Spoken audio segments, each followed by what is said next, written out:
পাকিস্তান ও আফগানিস্তান সীমান্তে দুই দেশের সশস্ত্র বাহিনীর মধ্যে তীব্র সংঘাত ছড়িয়ে পড়েছে। পাকিস্তান দাবি করেছে তারা আফগানিস্তানের সীমান্তরক্ষী বাহিনীর ১৯টি চৌকি দখল করেছে। আসসালামু আলাইকুম প্রিয় দর্শক, জানিয়ে দেব এখনকার গুরুত্বপূর্ণ টপ নিউজটি। পুরো নিউজটি উপস্থাপন করব আমি নিপা আক্তার শিমু। এবার বিস্তারিত খবর। পাকিস্তান ও আফগানিস্তান সীমান্তে আবারও উত্তেজনা চরমে। দুই দেশের সশস্ত্র বাহিনীর মধ্যে ভয়াবহ সংঘর্ষের খবর পাওয়া গেছে। পাকিস্তানের দাবি, আফগানিস্তানের সীমান্তবর্তী অন্তত ১৯টি চৌকি তারা দখল করেছে। দেশটির সরকারি সম্প্রচার মাধ্যম পিটিভি এবং সংবাদপত্র দ্য ডন জানিয়েছে, আফগান তালেবানের সীমান্ত আক্রমণের জবাবেই এই অভিযান চালানো হয়েছে। নিরাপত্তা সূত্রের বরাত দিয়ে জানানো হয়েছে, দখল হওয়া চৌকিগুলোতে অবস্থানরত তালেবান যোদ্ধাদের বেশ কয়েকজন নিহত হয়েছে, বাকিরা পালিয়ে গেছে।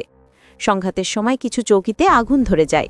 পাকিস্তান সেনাবাহিনী জানিয়েছে, তারা তালেবানের গুরুত্বপূর্ণ ঘাঁটি যেমন মনোজুবা ক্যাম্প, ব্যাটালিয়ন সদর দপ্তর, জান্দুসার পোস্ট, তুর্কিমেনজাই ক্যাম্প এবং খারচার দুর্গ সম্পূর্ণভাবে ধ্বংস করেছে। সামরিক সূত্রের দাবি, আফগানিস্তানের দিক থেকে গোলাগুলির উদ্দেশ্য ছিল একটি সশস্ত্র গোষ্ঠীকে পাকিস্তানে প্রবেশ করানো। তবে পাকিস্তান সেনারা সতর্ক অবস্থায় থাকায় দ্রুত ও শক্তভাবেই পাল্টা জবাব দিতে সক্ষম হয়েছে।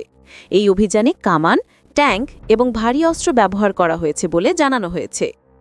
রেডিও পাকিস্তান জানিয়েছে, আফগান সীমান্তের ভেতরে থাকা বিভিন্ন সশস্ত্র গোষ্ঠীর আস্তানায় নির্ভুল হামলা চালানো হয়েছে।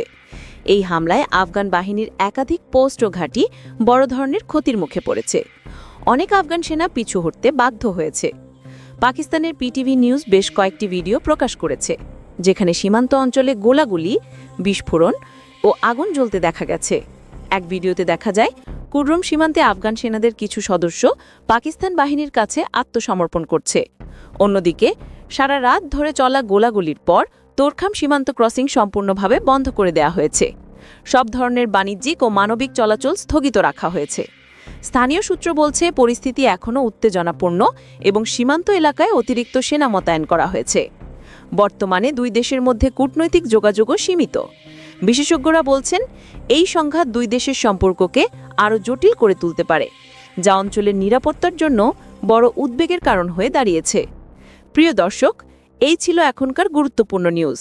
আরও গুরুত্বপূর্ণ নিউজ নিয়ে ফিরছি কিছুক্ষণের মধ্যে। নিউজগুলো সবার আগে দেখার জন্য এই চ্যানেলটি সাবস্ক্রাইব করতে ভুলবেন না। ধন্যবাদ।